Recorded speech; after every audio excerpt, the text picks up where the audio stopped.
Bem, Daniel, vamos falar sobre o Exame Nacional do Ensino Médio. Nesse final de semana começa o Enem 2023. A primeira parte da prova será neste domingo e dentro desse cronograma, nesse primeiro dia, nesse primeiro domingo, nós temos a famosa e também temida redação do Enem. Aí sempre surge aqueles questionamentos de como fazer, qual a metodologia certa ou mais indicada na execução da prova e também os temas que podem aparecer para os candidatos, as pessoas que forem fazer o Enem, dissertar sobre esse tema proposto no Enem 2023. Para trazer essas dicas, eu converso com o professor Fabrício Schmidt, que nos atende gentilmente. Professor, nesse primeiro domingo, agora a prova do Enem, tem a temida redação. O que podemos falar sobre mais um ano desse exame que é tão esperado por todos, talvez o mais popular que temos no Brasil, a participação e a porta de entrada para o ensino superior aqui em nosso país? Boa tarde. Boa tarde, gostaria de primeiramente agradecer a oportunidade e explicar um pouquinho como é o funcionamento do Enem. Então o Enem ele tem a sua entrância em 1998, né? Sendo um programa voltado para o primeiro, segunda e terceira série do ensino médio, então um processo de avaliação antigamente. Em 2009 ele muda a sua metodologia realmente para as faculdades, as universidades, tanto pública como privada. O Enem, então, ele é constituído de um texto dissertativo argumentativo, né? Então, dissertar é argumentar, expor uma opinião, defender uma tese, um ponto de vista.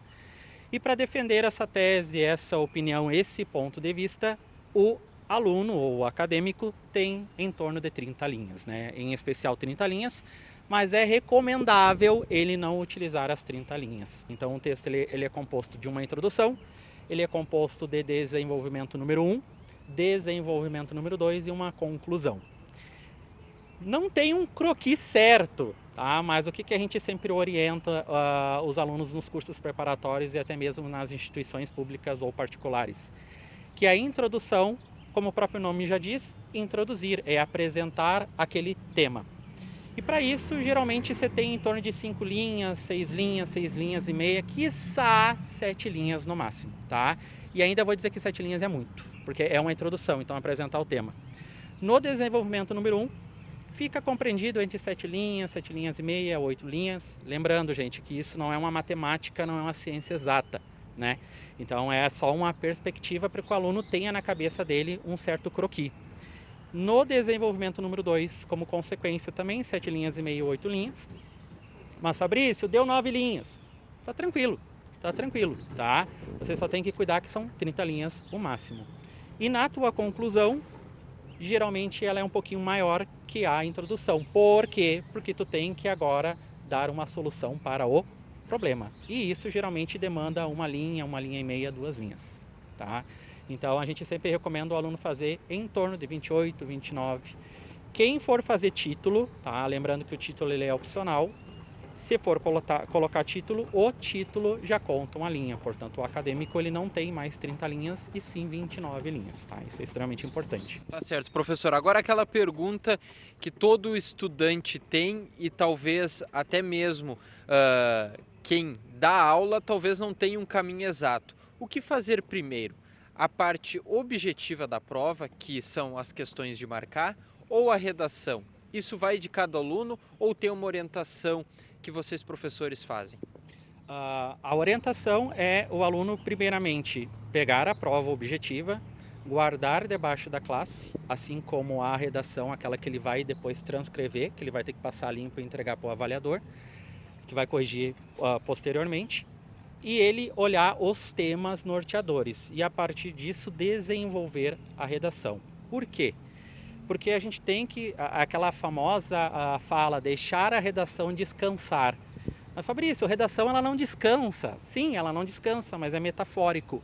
Porque o aluno ele fica tão imbuído dentro do texto dissertativo argumentativo na sua escrita que ele acaba não achando alguns erros. Uma crase que porventura passou, uma concordância verbal, uma concordância nominal, talvez um sujeito que ele colocou e lá no final ele esqueceu, um conectivo, um conector que ele deveria ter colocado na conclusão, um portanto, um logo, um a saber, uma vírgula que estava faltando. Então, isso tudo vai impactar depois na avaliação daquele ou daquela pessoa que sim vai descontar muito possivelmente a nota. Então, faz primeiramente a redação. E essa redação eu já ouvi, mas Fabrício, eu tenho 1 hora para fazer redação. Tu não tem 1 hora para fazer redação, tu tem no máximo 15, 20 minutos para fazer uma redação. Porque ainda tu tem toda uma prova objetiva e depois tu tem ainda o texto para passar a limpo. E esse texto geralmente demora em torno de 20 minutos porque tu vai monitorar a tua escrita. Não é recomendável demorar 1 hora para fazer, tu tem que ter entre 15 e 20 minutos no texto para depois fazer novamente uma releitura, mas essa releitura é depois, 1h30, 2 horas, e assim tu fazer uma escrita um pouco mais monitorada. Tá certo, professor.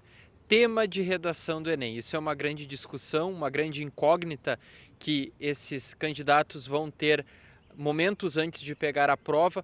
O que pode ser ventilado, o que pode aparecer de surpresa no domingo? Por exemplo, pegamos o tema da redação do ano passado, que era a educação alimentar, né? Então, ou a falta desses alimentos dentro da sociedade brasileira. Hoje o que nós temos bastante em evidência são, infelizmente, essas guerras que andam acontecendo no mundo como um todo. Não necessariamente só uma guerra vem acontecendo, mas sim 2, 3, até mesmo 4 guerras vêm acontecendo em regiões do nosso planeta Terra. Então seriam temas extremamente importantes que a gente deveria dar uma revisada, uma olhada, tá? Outros temas também que é recomendável sempre o aluno dar uma olhada em temas ou situações pontuais, situações atuais que vem acontecendo no Brasil, né? Então nós vivenciamos no ano de 2020, no ano de 2021 uma pandemia. Nós estamos ainda com uma readequação no contexto educacional, nós ainda estamos numa readequação no contexto social, histórico, político e ideológico, então a gente tem que trabalhar com esses temas mais pertinentes, tá? Eu recomendaria que o aluno desse sim uma olhada agora nesses contextos sociais, nesses contextos principalmente históricos, nessas guerras. Professor, questões objetivas. Os alunos vão se deparar agora no domingo e também no próximo final de semana. Existe um cronograma, uma metodologia correta para executar essas questões? Um exemplo, ele caiu numa questão de difícil resolução. Fica ali 4, 5, 6 minutos e às vezes não consegue. O que é indicado? Ele permanecer nesse tipo de questão, pular para uma próxima? Como é que fica esse jogo dentro da prova objetiva?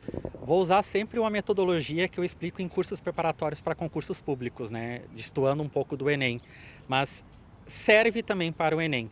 Então, quando a gente entra dentro de uma prova, né? Agora eu vou falar uma prova, por exemplo, contendo 40 questões. Vamos pegar uma prova de uma prefeitura qualquer, ou do estado, ou da federação, tá? O que eu recomendo sempre o aluno fazer? A matéria ou a área que ele melhor tem afinidade. Por quê? Mas é uma questão psicológica, é estritamente psicológico. Porque no momento que ele começa a fazer aquelas questões em que ele tem uma certa propriedade, ele vai se apoderando, né? Se empoderando em relação àquele conteúdo e automaticamente ele vai criando forças, né, instintivas ali dentro para que ele realmente venha fazer as questões mais difíceis, né? Então é uma questão estritamente psicológica. Em relação às questões que demandam mais tempo de leitura, que sim, o Enem é extremamente cansativo, né? Às vezes uma questão ou 2 questões compreende uma folha A4 inteira, né? Os textos são textos longos, complexos, né? Eu recomendo o aluno fazer a primeira leitura, se não conseguir entender, fazer uma segunda leitura, procurando os pressupostos, procurando os subentendidos, os operadores argumentativos, conseguir entender o que a questão está querendo de ti, né? O comando propriamente da questão. A partir disso, verificar as assertivas e se porventura não conseguir, e isso já passou 3 minutos, 3 minutos e meio, 4 minutos, 4 minutos e meio, sair daquela questão e ir para a próxima. Porque no momento que tu fica 5 minutos, 5 minutos e meio, 6 minutos, 7 minutos numa questão, Isso vai fazer falta depois, inclusive, para passar as questões para o caderno de resposta. E esse caderno, sim, tem que fazer aquela bolinha, né, preta, então tem que preencher ela corretamente para passar pelo sensor, e aquilo geralmente demora em torno de uns 20, 25 minutos. Então, é sempre recomendável ele fazer uma primeira leitura, uma segunda leitura e, se sobrar tempo, uma terceira leitura, coisa que não vai sobrar, mas seria extremamente importante. E no momento que ele verificar as assertivas e não conseguir naquele momento, já se passou 3 minutos e meio, 4 minutos, ir para uma próxima questão. Ok, professor. E além de tudo isso, de executar a redação, executar a prova objetiva, atenção, né? Porque não adianta você se concentrar em resolver as questões e na hora de passar para o cartão resposta se equivocar, perder o foco ali naquele momento decisivo e chave que, querendo ou não, que é o determinante na execução e no resultado da prova. Eu sempre recomendo levar água, tá? Isso é extremamente importante. Acho que todos os acadêmicos que vão prestar essa prova em alguns dias vão levar. Lembrando, leiam o edital, porque volta e meia o aluno chega lá, mas estou com uma caneta rosa. Sim, mas não pode. Eu estou com uma caneta agora vermelha. Não pode. Eu esqueci agora meu registro geral, meu RG, esqueci meu CPF. Olhem um dia antes, deixe tudo organizado. Esse RG, tentem não guardar. Eu sei que dá uma vontade muito louca de guardar o RG, mas não guardem. Por quê? Porque no momento que tu for passar para o cartão resposta, tu usa o RG como uma forma de apagar de maneira intuitiva o restante das outras bolinhas. Tá certo. Então, um pouco das dicas do professor Fabrício falando do Enem, que começa neste domingo, durante o período da tarde em todo o país. A primeira parte da prova tem redação, tem prova objetiva e a partir do segundo final de semana aí só prova objetiva para esses estudantes que tentam uma vaga no ensino superior em todos os cantos do Brasil.